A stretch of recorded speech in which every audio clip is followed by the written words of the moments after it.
Na hiyo sio mambo ya ukabila. Hizo pesa zilizoibwa ni pesa yetu sisi, ya Audhak, ya Samawadhal, ya Sinwak, ya Aulian, ya Ausha. Ni pesa yetu sisi sote ambayo imeibwa, lazima itarudishwa. Na mimi ni hiyo ndio kwa ajili nimekuja hapa. Na pesa ambazo pia za Kenya ambazo zimeibwa, basi watu wakuwe tayari kuzirudisha kwa mtu yoyote ambaye atakuwa rais. Kwa hayo machache, mimi nataka kumwambia pia governor, umepewa hiyo fursa ya pili, uitumie vizuri kutumikia watu ya Garissa.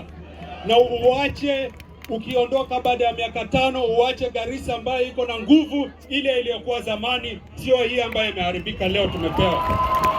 Kwa hayo machache, ninawashukuru watu wa Garissa.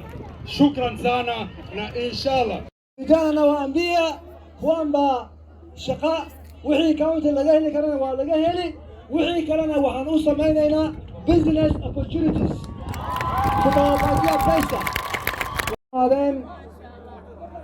walibana waxaan rabi lahaa hadday kari karaan inay istaagaan ama ay soo baxaan oo dadka ay maaragtay ay u weefgariyaan ama ay salaamaan.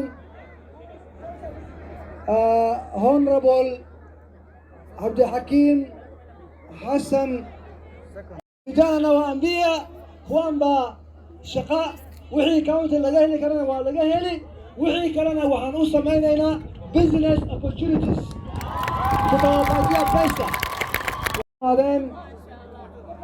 walibana waxaan rabi lahaa hadday kari karaan inay istaagaan ama ay soo baxaan oo dadka ay maaragtay ay u weefgariyaan ama ay salaamaan. Honorable Abdulhakim Hassan